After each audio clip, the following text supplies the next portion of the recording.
Meyveler ichida şaptul ta'mi tatlıq, shirinlik bo'lganlik uchun nurg'un kishilar yoqtirib yeydi. Ammo şaptul hamma odamning yeyishiga mos kelmaydi.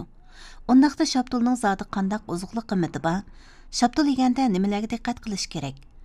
Qandaq odamlar şaptul yeyishga mos kelmaydi? Tuvanda bu haqda to'xtalamiz. Şaptul tarkibida odam badaniga foydali ko'p xil ozuqlik tarkiblar bor. Xalq to'g'ri sog'lomlik sahiya qonunining xabariga qaraganda, şaptulning ozuqlik qimmati intayin yuqori. Ko'p xil vitaminlar, mineral moddalar va meva kislotasi mo'l bo'lib, temir miqdori mevalar ichida birinchi o'rinda turadi ekan. Temir odam badanidagi qon ishlaydigan asosliq modda bo'lib, sog'lomlikqa intayin foydali. Şaptulning tabiati mo'tadil, ozuqlik qimmati nisbatan mo'l bo'lib, o'pka kasalini davolashda alayda unumga ega ekan. Ta'mi tatlıq, chuchumal kelgan şaptulning ussizlikni besish, issiqni haydash, o'pkani siliqlashtirish roli bo'lg'achqa, o'pka mevasi degan nomi bor ekan. Şaptulning yana quvvat ulug'lash, ho'llikni yo'qotish, uchayni siliqlash, taratni ravolashtirish roli bor ekan. Şaptul mag'dursizlanish, uruqlab ketish, yurak selib nafas yetishmaslik, qavziyat, hayiz to'xtab ketish, qon uyub, ishib, og'rish qatorliq kasallik alomatlari bor odamlarga bakrak mos keladi ekan.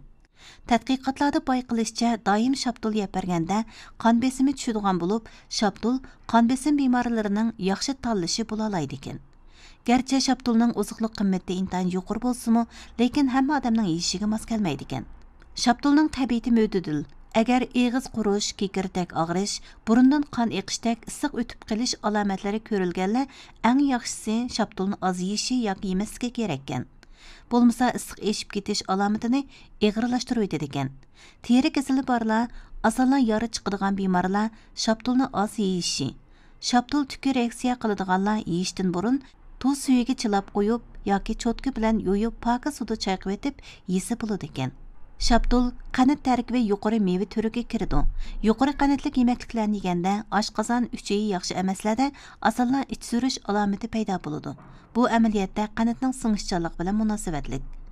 Şaptulni bak ko'p yeganda oshqozon uchay devori hujayralarining suv so'mirish iqtidori oshqozon uchay ichidagi shakar o'smas besimidan kichik bo'lib, hujayradagi suv tarkibi oshqozon uchay yo'llariga singib kiradi ekan. Oshqozon uchay iqtidori nacharlar şaptul yesa asolan ichi so'rib qoladi ekan.